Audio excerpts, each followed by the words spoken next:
అంతరాయతిమిరోపశాంతయే శాంతపావనమచింత్య వైభవం తన్నరం వపుషి కుంజరం ముఖే మన్మహే కిమపి తుందిలం మహః. శరణం కరవాణి శర్మదంతే చరణం వాణి చరాచరోపజీవ్యం కరుణామసృణైః కటాక్షపాతైః కురు మామంబ కృతార్థసార్థవాహం. గురుర్బ్రహ్మా గురుర్విష్ణుర్గురుర్దేవో మహేశ్వరః. గురుః సాక్షాత్ పరం బ్రహ్మ తస్మై శ్రీ గురవే నమః. వ్యాసం వసిష్ఠనప్తారం శక్తేః పౌత్రమకల్మషం పరాశరాత్మజం వందే సుకతాదంతపోనిధిం. అచతుర్వదనో బ్రహ్మా ద్విబాహురపరో హరిః. అఫాలలోచన శంభుర్భగవాన్ బాదరాయణః. వంశీ విభూషితకరన్నవనీరదాభాత్ పీతాంబరాదరుణబింబఫలాధరోష్ఠాత్ పూర్ణేందు సుందరముఖాదరవిందనేత్రాత్ కృష్ణాత్ పరం కిమపి తత్వమహం న జానే. గోష్పదీకృతవారాశిం మశకీకృతరాక్షసం రామాయణ మహామాలారత్నం వందే నీలాత్మజం. ఆపదామపహర్తారం దాతారం సర్వసంపదాం లోకాభిరామం శ్రీరామం భూయో భూయో నమామ్యాం. పూజ్యాయ రాఘవేంద్రాయ సత్యధర్మరతాయ చ భజతాం కల్పవృక్షాయ నమతాం కామధేనవే. నారాయణం నమస్కృత్య నరం చైవ నరోత్తమం దేవీం సరస్వతీం వ్యాసం తతో జయముదీరయేత్. గజపతి కూతుర్ని కృష్ణదేవరాయలు పెళ్లి చేసుకున్నాడంటే అదేమిటి కేవలం రాజకీయమైనటువంటి వివాహం. వాడు పరమశత్రువు, వాడు ప్రాణాలు తీసేటంత మొట్టడి చేశాడు. అందులో సంధిలో ఒక భాగం ఆయన కూతుర్ని వివాహం చేసుకోవడం దాకాను. ఇదిగో అంటే వివాహం చేసుకోవడంలో కేవలం ధర్మ ప్రజా సంపత్తి కోసం మాత్రమే చేసుకున్నాడని మనం అనడానికి లేదు కదా. ఇష్టము కూడా అక్కడ ఉంది. అక్కడ వ్యాజ్యం, ఏదో ఒక వ్యాజ్యం పెట్టి ఇలాగ సాధించడం అవుతుంది. ఇలాగ అనేక రకములైనవి వస్తాయి. కొన్నాళ్ళు అయిన తర్వాత ఏమవుతుందంటే ఇలా లేకుండా చేయడం వాడికి రుచించని స్థితి వస్తుంది. మళ్ళీ దానికి వివరణమే ఇది ముందు పాపము ఇలాంటివి చెప్పినటువంటి దానికి. దానితో అదే రుచిస్తుంది వాడికి మరొకటి రుచి. తత్రైవ రమతే బుద్ధి తతఃపాపం చికీర్షతి. ఆ రకమైన పని కాకపోతే ఇక అసలు వాడి మనస్సుకు సంతోషం ఉండదు.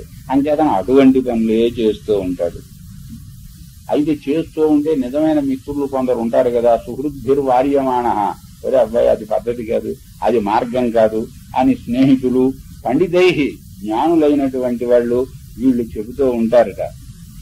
కానీ విశేషం ఏమిటంటే ఉత్తరము శృతి సంబంధం బ్రవీతి అశృతి యోజితము. నువ్వు చేసే పని తప్పయ్యా అంటే చూడండి వేదంలో ఇలా చెప్పింది అంటాడు. ఎవడో ఎక్కడో చెప్పిన కొటేషన్ వీడు చూశాడు. ఆ సందర్భం ఏమిటో మాత్రం అది ఎందుకోసం వాడు చెప్పాడో అది అక్కర్లేదు. ఆ మాట మాత్రం పుచ్చుకుంటాడు. ఈ వేదంలో చెప్పింది ఈ ధర్మం, దానికి అనుగుణంగానే నేను చేస్తున్నాను అంటాడు. అది అశృతి యోజితం.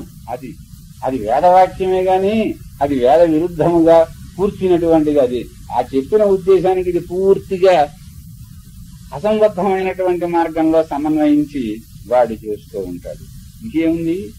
అధర్మ త్రివిధస్తస్య వర్తతే రాగదోషజ.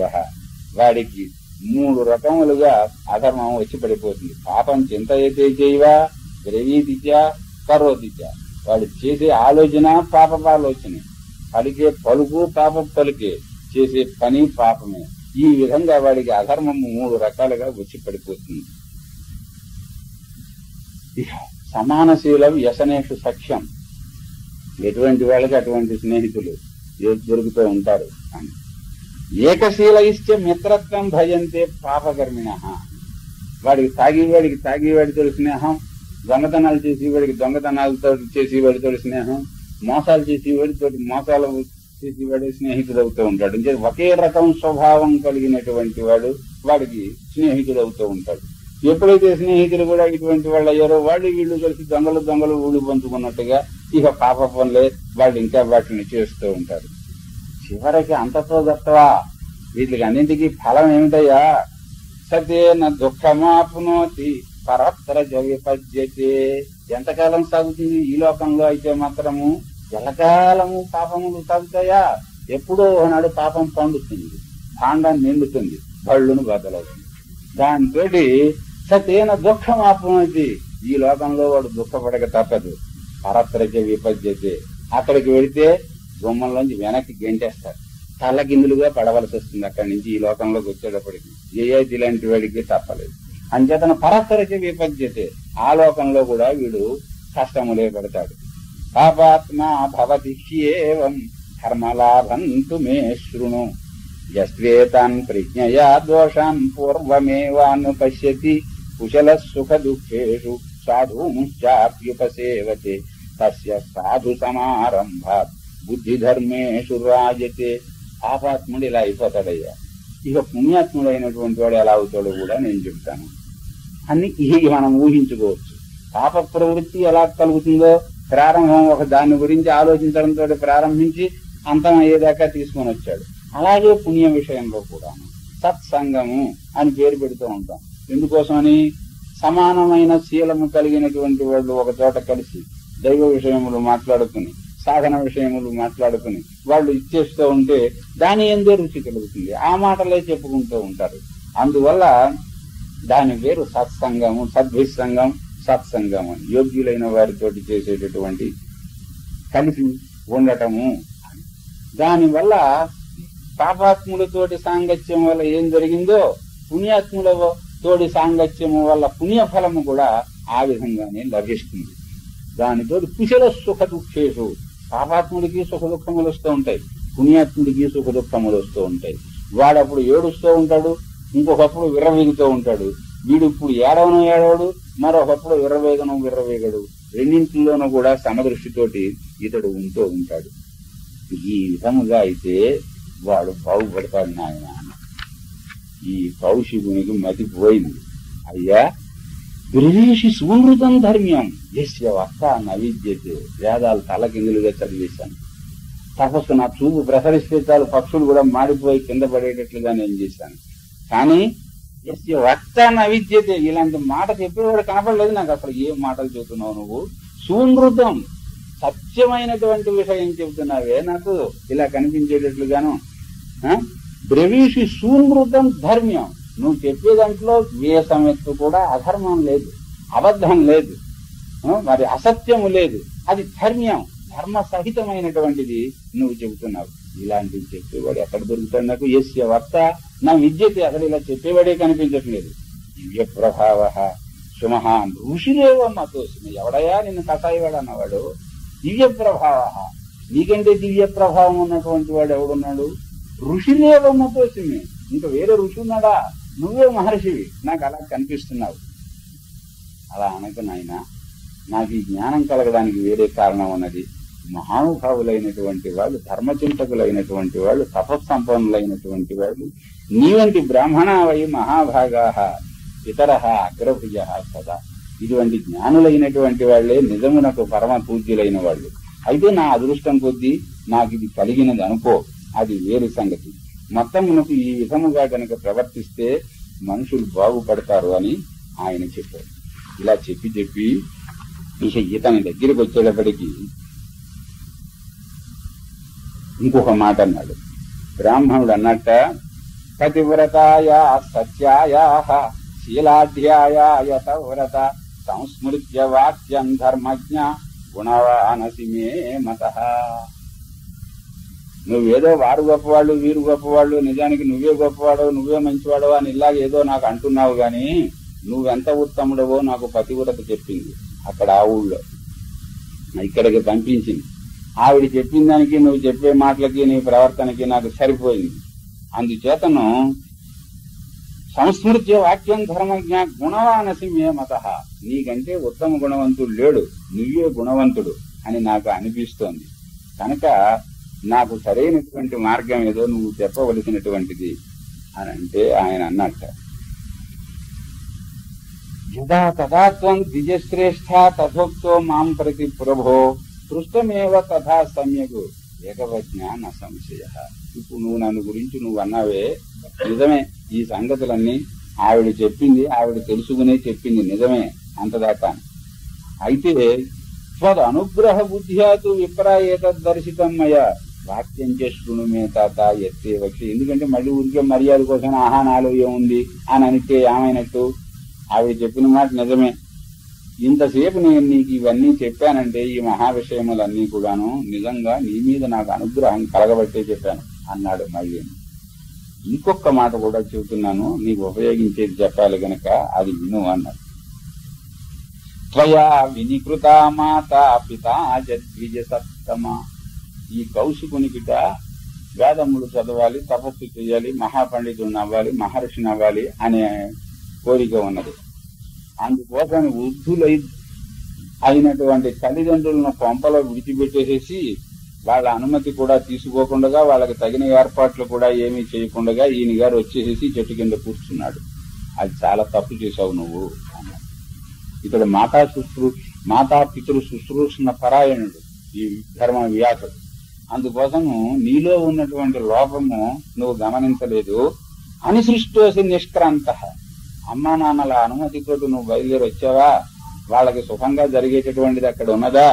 అది కాకుండా నువ్వు బయలుదేరి వచ్చావు. నీ మీద ఎంత ప్రేమ కలిగినటువంటి వాళ్ళో నువ్వు దాన్ని సరిగా అర్థం చేసుకోలేదు. వేదోచ్చారణ కార్యార్థం అయుక్తం తత్వయాకృతం. వేదములలో పండితుడు కావడము, తపస్సు మొదలైనవి చేయడం గొప్ప పనులే, దాంట్లో సందేహం లేదు. కానీ వాళ్ళని అలా ఏడిపించడం ఉందే తది అయుక్తం అన్నారు. అది మాత్రం నువ్వు చేసి ఉండవలసినటువంటి పని కాదు. వాళ్ళు ఏమైపోయారో మళ్ళీ నువ్వేమైనా ఆలోచించావా?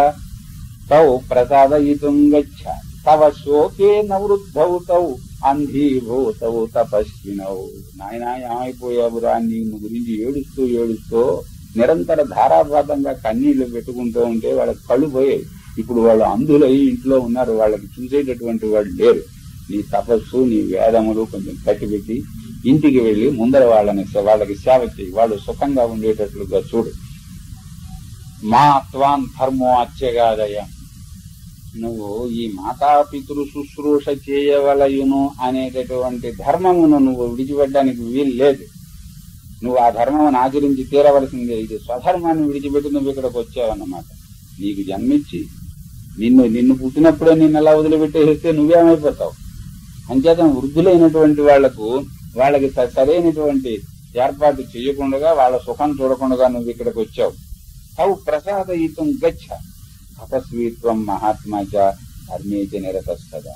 ఈ లోపం ఉండబట్టి గాని నీ అంతటి తపస్సు లేడు, నీ అంతటి ధర్మాసక్తుడు లేడు.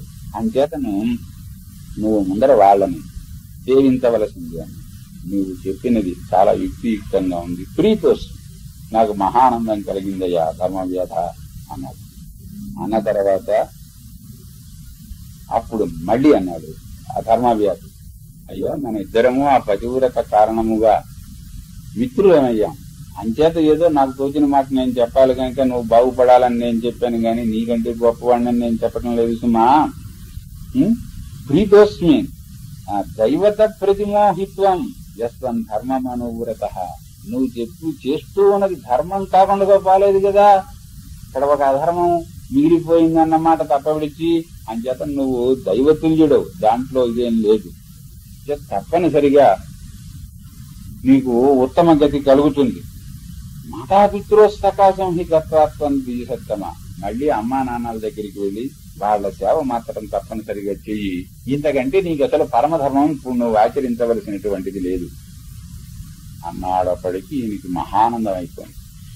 దిష్ట్యా అహం ఆగతో. ఎంత అదృష్టం, ఇక్కడికి బయలుదేరి వచ్చాను నేను.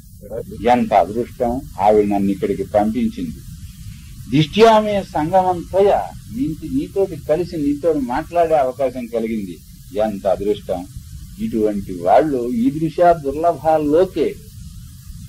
ఇటువంటి వాళ్ళు లోకంలో దొరకమంటే దొరుకుతారటయ్యా. నరా ధర్మ ప్రదర్శకాహ. ధర్మము ఇది అని నిర్దేశించి నడిపించేటటువంటి వాళ్ళు ఎక్కడ దొరుకుతారు? వేల కొలది మానవులు ఉన్నారంటే వాళ్లలో ధర్మము తెలిసిన వాడు ఒకడే ఉంటాడు. అంచేతన అటువంటి ధర్మవేత్తవు నువ్వు దొరికావు. నీ సత్యమునకు నీ ధర్మమునకు నేను చాలా సంతోషించాను. నేను నిజానికి నరకంలో పడిపోయి ఉండేవాడిని. మా అమ్మా నాన్నల్ని అలా కష్టపెట్టి ఉన్నందువల్ల నరకంలో పడిపోకుండా నన్ను ఉద్ధరించావు. ఇది నిజంగా ఇలా జరగవలసి ఉన్నదని చెప్పని భగవంతుడు అనుగ్రహించినందువల్లే నువ్వు నాకు దొరికావు. పైనుంచి కిందకు పడిపోయేటటువంటి యయాతిని దౌహిత్రులు ఉద్ధరించారట. అలాగే నన్ను నరకంలో పడిపోయి వాడిని నువ్వు ఉద్ధరించావు. నేను మాతాపితృ శుశ్రూష చేస్తానయ్యా వెళ్ళి. కానీ నాకు ఒక్కటి బాధగా ఉంది, నీతో నువ్వు నాకు ఇంత ఉపకారం చేశావు గనక నిన్ను గురించి మాట్లాడకుండా నేను వెళ్ళిపోలేను.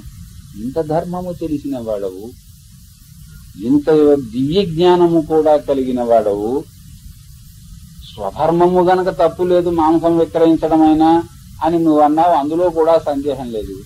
కానీ అది ఎలాగైనప్పటికీ అది గర్హనీయమైనటువంటిదే కదా. మాంస విక్రయం అనేటటువంటిది ఉత్తమంగా మనం ఎలాగిచ్చేస్తాం. ఈ రకమైన జన్మ నువ్వు ఎందుకు ఎత్తాల్సి వచ్చిందో ఇది సామాన్యుడుగా మాత్రం నువ్వు నాకు కనిపించడం లేదు, అది నీకు తెలిస్తే నాకు చెప్పు అన్నాడు. ప్రారంభం దానికి లేకపోలేదు, ఉన్నది అని దానికి ఆయన చెప్పాడు.